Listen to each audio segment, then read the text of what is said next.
Nah, apakah kemudian mereka perlu berpindah karir ataupun perlu berada di posisi yang sekarang itu?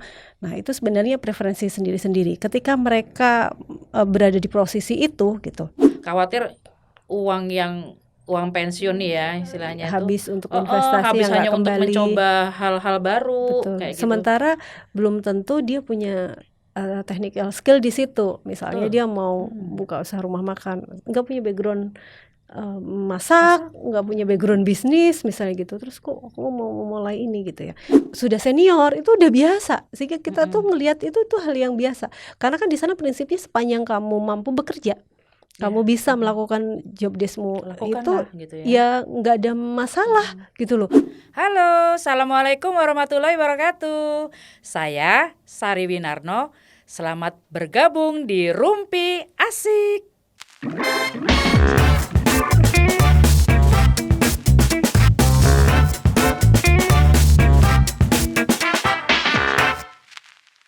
Ketemu lagi deh kita, Rin. Sekarang melanjut episode yang sebelumnya gitu ya. Kemarin sebelumnya itu kan kita membahas ini ya, karir di usia-usia Masih muda ya. masih muda, baru lulus kuliah, atau di usia-usia yang 5 tahun setelah lulus kuliah gitu. Sekarang kita mau bahas nih di usia-usia matang lah. Mau bilang tua kan nggak enak ya. Usia-usia dewasa, usia-usia matang, mungkin sudah 40 tahun ke atas ya mungkin ya ini dikategorikannya ya. Di saat karir kita udah stabil nih, kita juga sudah mungkin tingkat kenyamanannya juga sudah, betul. ya nih gue banget nih gitu istilahnya, karir ini gue banget nih.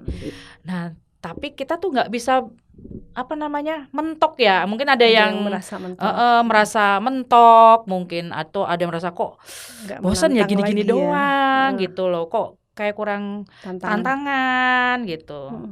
Nah itu apa tuh yang harus dilakukan di usia-usia gitu kalau mau entah mau switch ya atau mau apa gitu ya, mau beralih ke mana itu. Iya.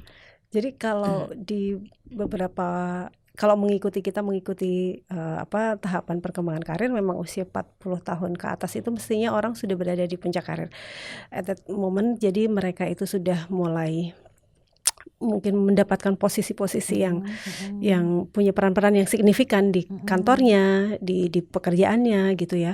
Kemudian dia juga sudah merasa bahwa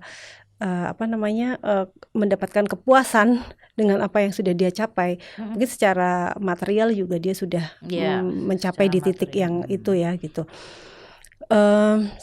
Posisi struktural juga biasanya dia sudah di posisi yang sangat bagus lah gitu. Makanya tadi yang sudah dibilang bahwa mereka sudah di tahap yang sudah settle gitu kan gitu. Nah tapi pada saat yang sama bisa jadi beberapa orang juga merasa bahwa ini tuh sudah posisi yang sudah mentok gitu, saya nggak mungkin lagi naik ada gitu ya. Posisi mentok ya. Atau mungkin merasa bahwa udah jenuh nih, bosan, butuh tantangan baru, atau merasa bahwa sudah cukup lelahnya gitu kan.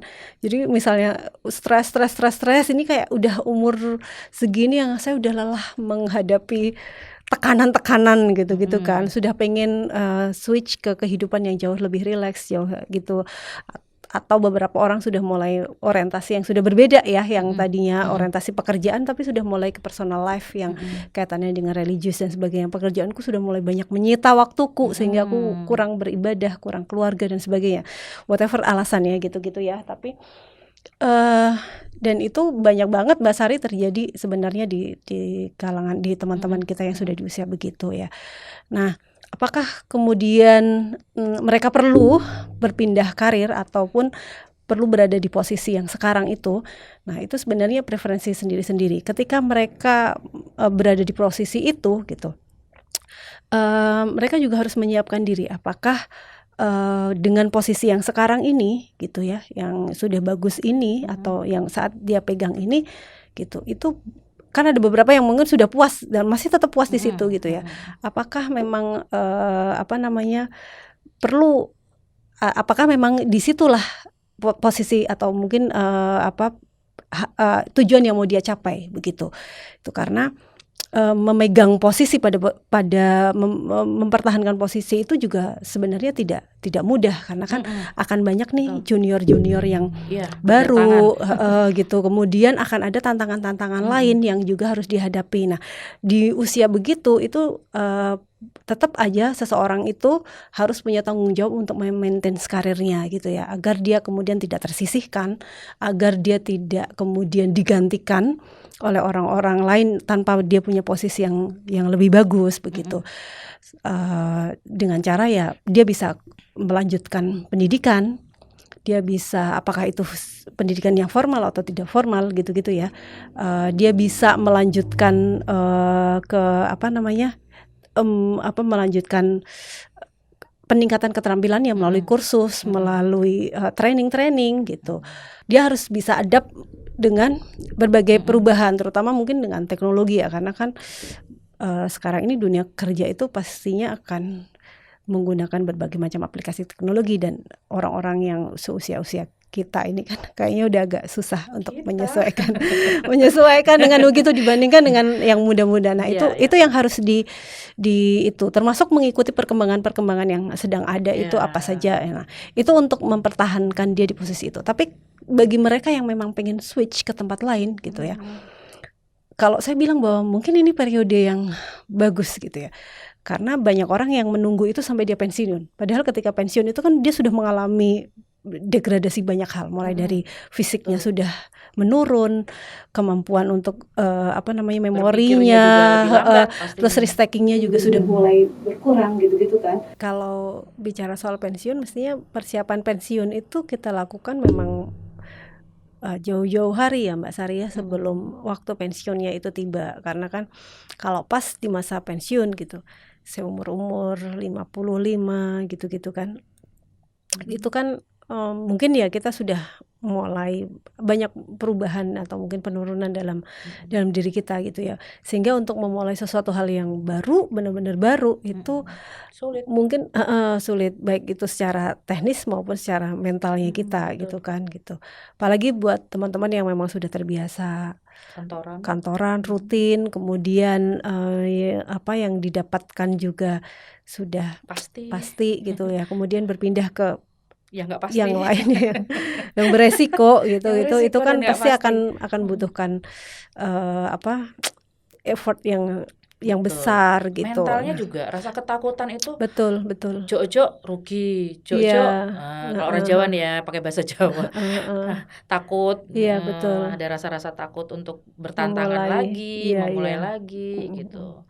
Khawatir uang pensiun nih ya istilahnya habis tuh, untuk investasi habis yang hanya nggak untuk kembali. mencoba hal-hal baru. Betul. Kayak gitu. Sementara belum tentu dia punya technical skill di situ. Misalnya dia mau buka usaha rumah makan, nggak punya background masak, nggak punya background bisnis misalnya gitu, terus kok aku mau memulai ini gitu ya. Meskipun sekarang sih banyak cara ya. Nah, itu yang kadang-kadang nggak terfikirkan. Misalnya dia bisa hire, tapi kan hire orang juga dia berpikir lagi, aku udah kadung ini belum tentu untung gitu kan beda sama pengalaman beliau yang sudah sekian tahun tuh.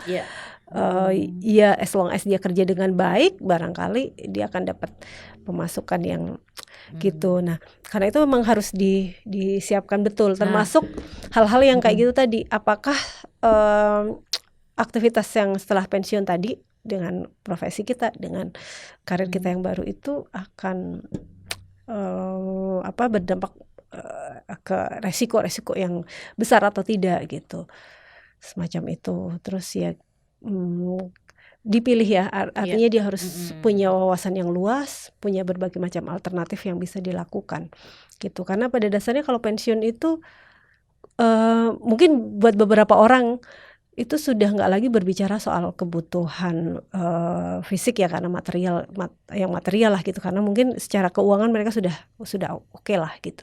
Tapi mungkin yang jauh lebih lebih membahayakan itu adalah ketika mereka kemudian tidak punya aktivitas lagi, merasa tidak lagi produktif, merasa tidak punya berguna. Nah, menurun itu semua itu nanti kesehatan. Betul. Nah, psikis, justru dampak gitu. kesananya itu yang lebih besar gitu. Sementara kalau mau hobi begitu, tetap menjadi, ada beberapa yang senang ya, yang menyalurkan itu melalui hobi, tapi kan tetap kayaknya rasanya mungkin meaningless karena nggak sebanding nih dengan apa yang dia lakukan dulu gitu. Kayak dulu tuh kayaknya mungkin dia punya bawahan banyak, dia bisa melakukan apa-apa, sementara di sini hobi mungkin nggak, mungkin ya belum gitu. Ada juga sih yang memang dengan hobi saja cukup begitu.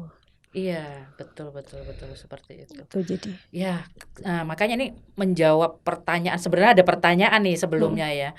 Pertanyaan tuh adalah pas pensiun tuh sebaiknya tetap bekerja atau nggak usah beraktivitas, maksudnya nggak usah beraktivitas bekerja gitu ya, seperti itu tuh. Itu tadi mau bertanya seperti itu, tapi ternyata sudah ada penjabarannya seperti ini. Tergantung gitu sih ya. sebenarnya preferensi Kan ada beberapa nih usia-usia pensiun ya, termasuk orang tua saya sendiri kan ya, orang tua kita ini kan juga berpikir gitu ya, ini pensiun mau ngapain? Mau leyeh-leyeh. Ada kan menikmati. Kita membangun rumah di kota pensiun ki kayak opo jenis. Ada. Ya kayaknya menikmati gitu ya. hidup kesannya gitu-gitu. Kayak kota tidak berproduktif gitu ya, kayaknya kesannya. Mau kembali ke kampung, padahal ya orang kampung, orang desa itu aktivitasnya sampai meninggal dunia loh. Maksudnya kayak petani itu akan berhenti setelah dia sakit meninggal gitu. Tapi kalau kayak saudara-saudara kita yang bertani di desa itu ya, dia setiap hari sampai usia 80 ada loh masih tetap ke sawah gitu kan. Jadi bingung juga tuh sebenarnya. Kegalauan ketiga ya, setelah galau SMA, galau lulus kuliah, ini galau menjelang pensiun nih ada lagi nih gitu loh. Sebenarnya kalau mau dibuat galau semua tahapan itu menggalau. Selalu galau. Iya. Jadi kalau kembali lagi ke yang tadi ya, memang mungkin kalau saya bilang teman, beliau-beliau itu pengen, kayaknya kalau udah pensiun saya pengen di desa menikmati hidup gitu. Tapi coba deh berapa bulan itu bertahan gitu loh. Karena terbiasa. Mungkin 1-2 bulan enjoy gitu ya, menyenangkan ya, tanpa harus kemacetan, tanpa punya tekanan, tanpa itu. Tapi setelah itu akan rindu orang sudah belasan tahun gitu. Yang lebih buat saya, kalau menurut saya yang lebih menyakitkan itu merasa kemudian tidak bermanfaat, tidak berguna, itu tadi loh. Itu yang sebenarnya menjadi lebih berat gitu ya gitu. Nah, karena itu kalau kita memang punya skill tertentu, kita punya expertise tertentu, itu akan bermanfaat banget ketika kita juga bisa kemudian melakukan aktivitas-aktivitas yang tujuannya tidak lagi berorientasi pada kebutuhan kita, tapi kebutuhan ke orang lain. Misalnya ya itu tadi bisa, saya nggak tahu kalau di sini kayaknya jarang ya voluntary job untuk yang senior citizen gitu. Kalau di luar negeri tuh banyak banget itu. Jadi pensiunan itu kemudian terlibat di dalam aktivitas-aktivitas sosial yang itu diorganize oleh swasta maupun diorganize oleh pemerintah. Jadi memang itu kalau pekerjaannya tidak sulit ya. Tidak sulit, benar-benar. Tapi mereka enjoy karena di situ mereka merasa dibutuhkan, mereka bisa diri tadi. Betul, mereka bisa bermanfaat begitu. Nah, terus bagaimana kalau itu, kita kan nggak bisa menyalahkan lingkungan ya, negara yang belum memfasilitasi itu gitu ya. Bisa sebenarnya makanya perlu menyiapkan diri dengan menyiapkan diri agar kita punya wadah yang begitu. Misalnya kita membuat kantor yang memang tujuannya untuk orang-orang membantu dan itu, atau si kita sendiri yang sudah pensiun kemudian membentuk komunitas dengan teman-teman yang itu, yang tujuannya adalah untuk voluntary job lagi. Misalnya membantu yang muda-muda menjadi konsultan untuk usaha-usaha kecil menengah yang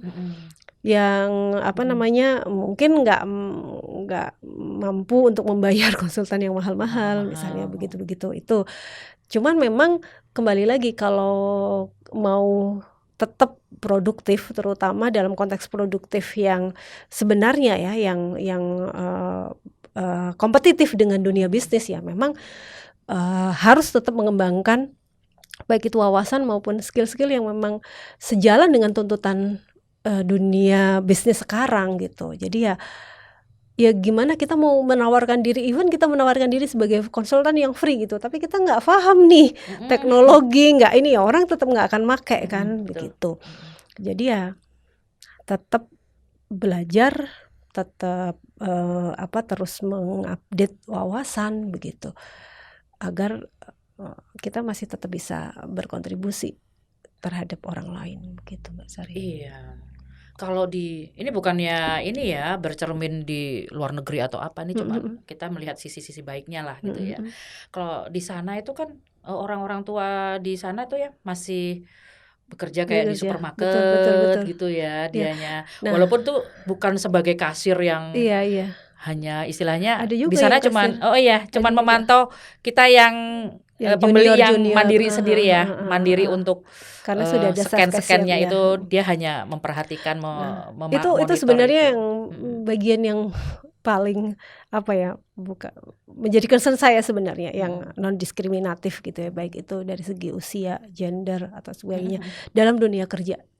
Itu yang saya sampai saat ini buat saya itu kapan ya Indonesia bisa mencapai titik itu gitu ya, mencapai kondisi masyarakat yang seperti itu, yang kita tuh nggak lagi mendiskriminasikan orang gitu karena faktor-faktor tertentu, termasuk adalah diskriminasi usia gitu. Jadi betul kalau di luar negeri itu yang namanya sales promotion boy dan girl itu bisa usia-usia 60 tahun. Bukan boy dan girl berarti ya.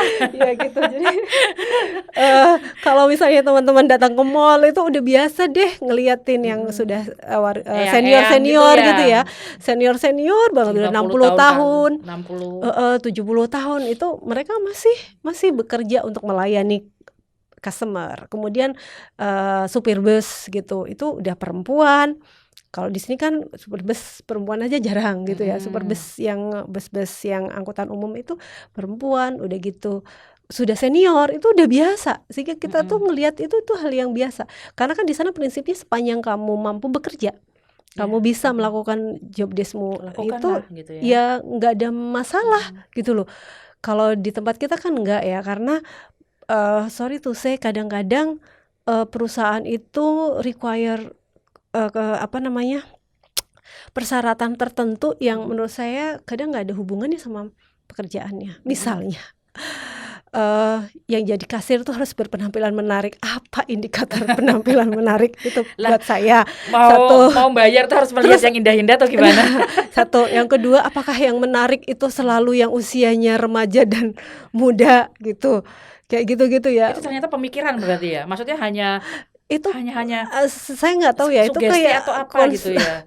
Ya itulah makanya kenapa sih kok kita begitu gitu ya. Sementara sebenarnya pekerjaan menjadi kasir itu kan yang penting dia tahu bagaimana mengoperasikan alat kasir, dia bisa menghitung mungkin secara manual, dia bisa mengikuti aplikasi. As long as itu bisa dia lakukan gitu. Gak ada masalah. Harusnya tidak masalah kan gitu. Apakah dia bisa bermake up atau tidak? Itu kan sebenarnya nggak terlalu relevan ya. Tapi itu yang terjadi. Itu yang mungkin membuat banyak sekali teman-teman yang sudah masuk usia pensiun, dia sebenarnya usianya masih produktif, tapi terus kemudian nggak tuh. Dan mereka tidak seberuntung orang-orang yang punya resource banyak yang sehingga dan kompetensi yang expert gitu ya, yang bisa membuat mereka masih punya banyak kesempatan. Tapi kan banyak juga saudara-saudara kita yang nggak punya kesempatan, memang skillnya terbatas, pendidikannya terbatas, tapi sebenarnya dia masih bisa produktif. Tapi ya. Nah itu apa enggak ini ya, kita seperti memotong kesempatan itu ya?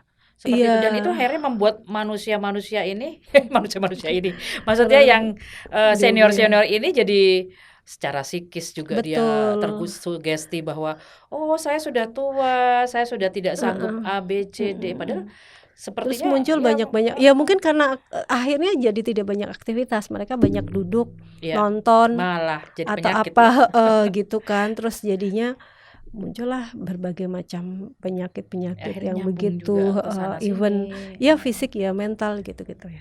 Ya mudah-mudahan lah nanti kita semua sudah mulai terbuka ya, baik itu aturan pemerintahnya membuka, kemudian orang-orang tuh maksudnya gimana ya, warga negara, perusahaan atau siapapun itu mulai membuka diri bahwa oh nggak masalah kita menerima yang usia-usia senior gitu ya, sepanjang Masih produktif, produktif, masih kuat. sepanjang memang dia kompeten untuk melakukan tugasnya. Dan memang satu lagi juga catatan bahwa ketika kita sudah senior terus kita di-accept di pekerjaan itu, ya memang kan kita udah nggak didiskriminasi ya, tapi kita juga jangan mengharapkan privilege dong, misalnya kan gue udah tua, aku nggak mau yang begitu. Ya kan kamu udah diterima di pekerjaan itu, ya dia resikonya memang harus di itu. Kadang harus kan mengembangkan lagi betul tuh. kan, kadang-kadang kita tuh nggak fairnya di situ gitu ya. Itu yang kadang-kadang membuat sudahlah gitu ya, istirahat aja kalau memang mau istirahat gitu, karena udah nih kamu udah bagus, kamu masih dikasih kesempatan, tapi terus kemudian merasa bahwa mbok yang muda-muda aja yang melakukan itu, banyak aku yang seperti itu gitu. juga. Nah akhirnya kan menjadi ya gimana, padahal kalau mau dibilang non diskriminasi, kamu mau mendeklar jangan ada diskriminasi untuk kami, ya memang harus siap juga dengan konsekuensinya gitu. Dan pastinya perusahaan itu sudah mempertimbangkan kok. Maksudnya kalau mempekerjakan senior itu ya pasti, atau mungkin berian siapapun itu sudah dipandang bahwa dia ada masih limitnya punya juga dia ya. Betul, dia sudah punya kemampuan untuk situ, dan sampai batas mana kemampuannya. Nggak mungkin dia akan diberikan yang melebihi batas kemampuannya kan, begitu.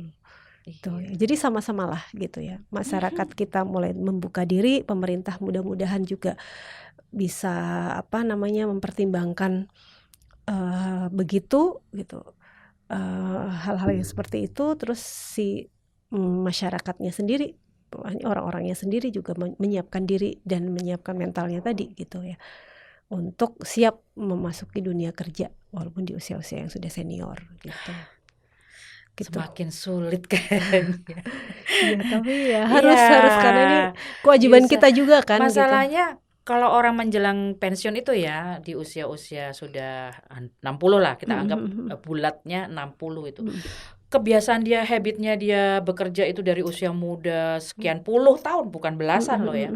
Puluh tahun itu sudah membentuk masalahnya. Nah, untuk persiapan pensiunnya itu sendiri gimana tuh? Apakah perlu waktu yang panjang atau 1 tahun cukup, 5 tahun cukup? Karena di beberapa perusahaan nih ya, sebagai info tambahan aja sih gitu ya. Kan orang tua kita juga kan kerja di suatu lembaga ya gitu ya. Nah, itu kan diberi waktu 1 tahun tuh namanya masa persiapan pensiun gitu. Itu diberikan waktu setahun tuh sebelum jelek pensiun persis. Jadi pensiun di usia 55, MPP itu 54 gitu. Nah, dalam jangka setahun itu mereka dikasih pelatihan catering, pelatihan beternak, terus berkebun, hidroponik dan sebagainya gitu. Dan dikasih ada workshop tuh ya, workshop entah tuh seperti apa, kita tuh sablon, seperti sablon, menyablon dan lain-lain, berbagai macam. Dan itu diharapkan dari perusahaan ini adalah salah satu yang bisa untuk menarik ya para pensiun ini untuk persiapannya itu. Nah, itu sebaiknya sih, tapi ya banyak juga sih nggak jadi juga gitu loh maksudnya. Betul. Termasuk orang tua kita kan nggak jadi juga dikasih MPP setahun. Iya, habis pensiun ya udah nggak ngapa-ngapain, hanya di rumah berkegiatan ke pasar itu begitu aja kebutuhan cuman mengerjakan rumah tangga aja gitu, tidak menghasilkan sampingan selain uang pensiunan gitu. Nah, itu sebaiknya persiapan pensiun itu dilakukan kapan gitu. Jadi dan berapa sebenarnya lama. Training mengenai persiapan pensiun itu juga dilakukan di banyak perusahaan gitu ya. Itu udah dianggap menjadi salah satu bagian aktivitas training di HR-nya gitu. Tapi kembali lagi, kalau menurut saya itu adalah opportunity dan possibility yang bisa dilakukan gitu. Tapi tetap kembali si individunya itu sendiri gitu. 1 tahun saya nggak terlalu detail ya gitu. Saya nggak tahu banyak apa sih, karena kan masih setiap organisasi punya desainnya sendiri-sendiri gitu. Apakah mereka diberikan skill-skill yang sifatnya teknikal, atau mereka disiapkan secara mental atau apa gitu-gitu. Yang apakah itu relevan dengan aktivitas kerjanya sekarang, atau tuh tidak ada hubungannya sama sekali dengan itu gitu. itu bagus dan itu dieksplor dan dimanfaatkan, itu sangat bagus gitu. Tapi tetap kembali lagi ke diri kita gitu, bahwa waktu untuk pensiun itu kan mungkin sebentar lagi gitu bagi yang usianya sudah mencapai gitu. Nah, jangan sampai pada saat kita sudah mencapai pensiun itu kita nggak punya persiapan apa-apa, nggak punya goal apa-apa, nggak punya skill apa-apa dan sebagainya gitu ya. Karena itu memang dari waktu jauh-jauh hari kita sudah mulai harus memikirkan apa sih yang harus kita lakukan, terus apa yang mau kita capai di itu gitu ya. Biasanya ini juga sejalan dengan tujuan hidup kita sendiri gitu ya. Tujuan hidup kita ke depan 5 tahun ke depan itu kita mau apa gitu. Nah, dari situ kalau itu selaras itu akan sangat bagus sekali dengan apakah dengan aktivitas kita kerja kita setelah pensiun itu bisa mendukung pencapaian kita di tujuan hidup kita gitu. Nah, untuk mencapai itu kemudian apa yang mesti kita miliki gitu ya. Modal, kalau itu finansial modalnya berapa, kalau itu berupa pengetahuan, skill, berarti skill apa yang harus kita miliki, pengetahuan apa yang harus kita miliki. Kalau itu berupa personal kompetensi yang lainnya. Saya pikir kalau bicara mengenai soft kompetensi, mereka sudah expert lah gitu ya, udah bertahun-tahun, interpersonal skillnya sudah bagus, komunikasi mestinya sudah bagus gitu. Tapi hal-hal yang lainnya yang berkaitan dengan manajemen resiko supaya nggak terlalu kaget gitu-gitu kan. Nah, kayak gitu, hal-hal yang kayak gitu yang harus disiapkan gitu. Apakah itu memanfaatkan fasilitas dari kantor? Apakah itu kemudian harus investasi sendiri? Nah, itu juga yang harus dipertimbangkan. Kalaupun harus investasi sendiri, saya harus mengambil sertifikasi ini, saya harus training ini, saya harus mengambil lisensi ini, supaya ketika saya lulus, ketika saya pensiun, saya masih bisa diterima kerja di sini. Saya bisa diangkat jadi konsultan ini, saya bisa bekerja sebagai coach atau apa gitu-gitu. Itu harus mulai dipersiapkan gitu. Karena ya itu tadi, mumpung kita masih produktif ya, waktu kita masih secara biaya kita masih punya penghasilan untuk mendukung kita dengan melakukan pengembangan diri itu tadi. Secara energi juga kita masih punya waktu untuk melakukan itu kayak gitu. Jadi sehingga pas pensiun itu kita nggak perlu mengalami jeda gitu ya, jeda sebentar untuk liburan, untuk bersenang-senang boleh lah gitu ya, tapi setelah itu kan kita mesti kembali lagi bahwa kita punya goal lain yang harus dicapai gitu.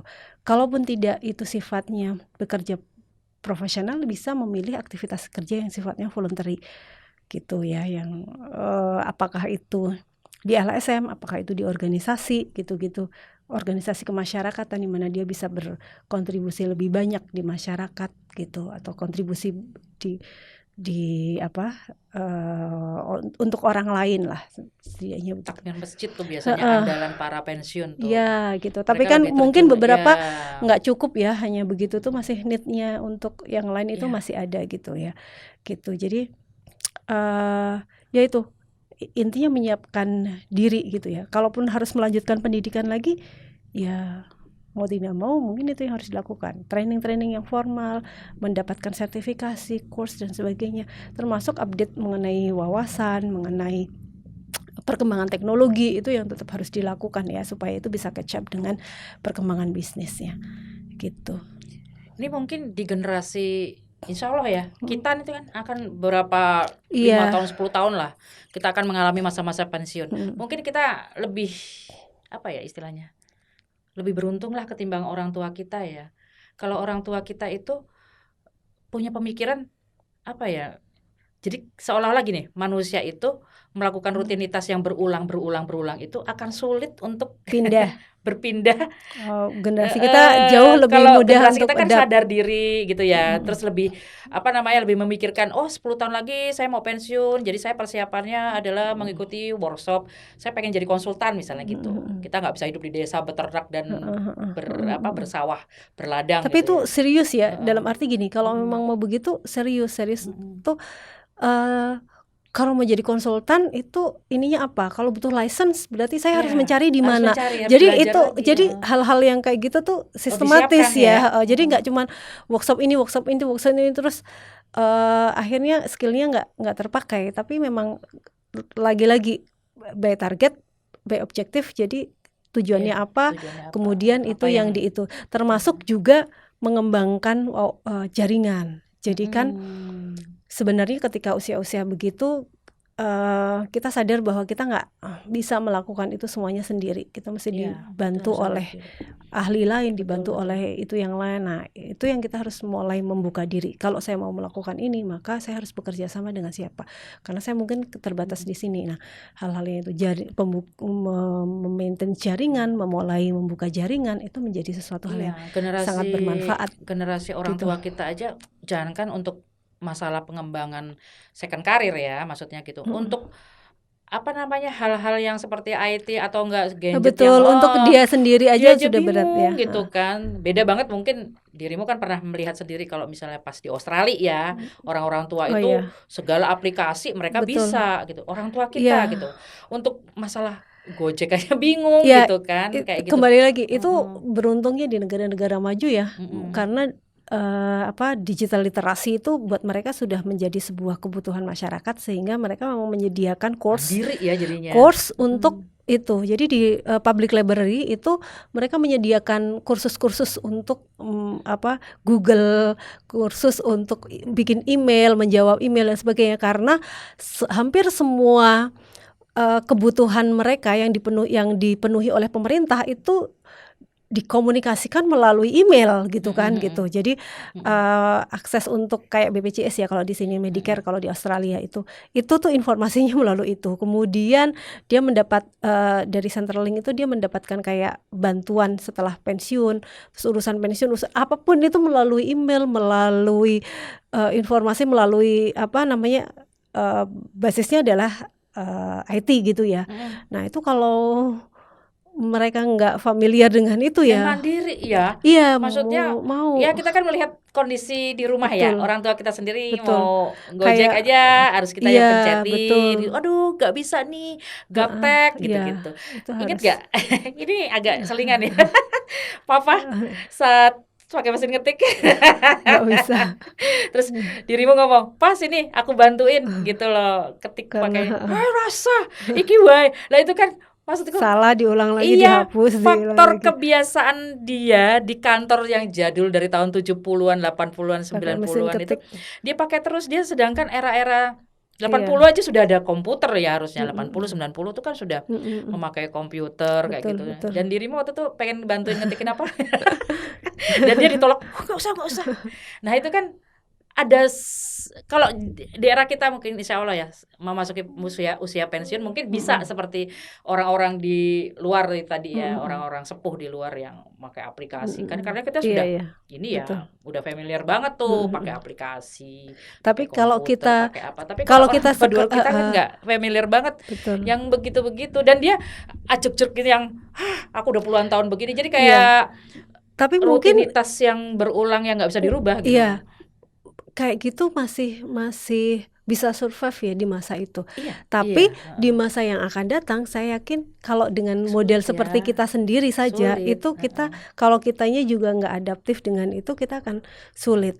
Maksudnya adalah ya itu masanya itu masih bisa toleran, tapi ke depan itu menurut saya perubahan itu akan sangat cepat. Nah, bagi teman-teman yang seusia kita atau older than us atau mungkin sedikit lebih muda dari kita, ya itu tetap harus siap-siaplah catch up dengan teknologi. Kita bisa pada level ini, tapi belum tentu kita bisa pada level yang itu lagi 10 tahun 5 tahun lagi. Tapi lebih makanya canggih lagi.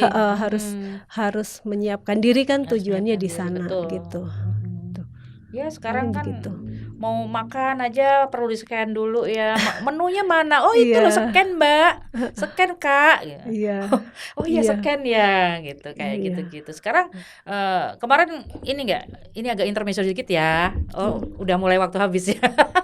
Agak intermezzo dikit. Maksudnya gini, untuk ngelihat masa-masa pensiun. Kemarin ke Pasar Kangen 2023 di sana, semuanya rata-rata hampir pakai QRIS. Ya kan, maksud pembayaran sekarang sudah tidak. Nah itu kalau misalnya tidak familiar dengan seperti itu, akan kesulitan. Misalnya kita anggaplah kita bawa mama mau belanja gitu kan, udah kebingungan dia, aduh di dompet nggak ada uang, terus harus pakai apa nih? Aduh HP-nya mama aja, piye ki, gitu kan kayak gitu. Sedangkan di luar sana orang-orang sepuh yang seusia orang tua kita gitu, ya familiar, sudah karena udah biasa dan tuntutannya sudah mandiri sekali. Tuntutannya begitu. Oke, Arini, terima kasih ini ya. Mudah-mudahan masih bisa berlanjut terus ya episode-episode selanjutnya. Ini kemarin sama Arini episode sebelum-sebelumnya sudah ada 3 ya. Dan ini adalah episode yang keempat. Mudah-mudahan bukan yang terakhir loh ya. Insya Allah. Mudah-mudahan masih bisa sharing-sharing ilmu yang lagi. bermanfaat. Oke, terima kasih. Sama-sama, Mbak Sampai Sari, ketemu lagi. bermanfaat. Terima kasih keluangan waktunya. Assalamualaikum warahmatullahi wabarakatuh.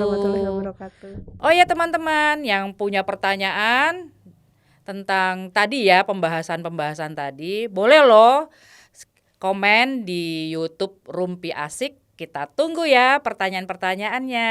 Terima kasih teman-teman yang sudah menonton Rumpi Asik.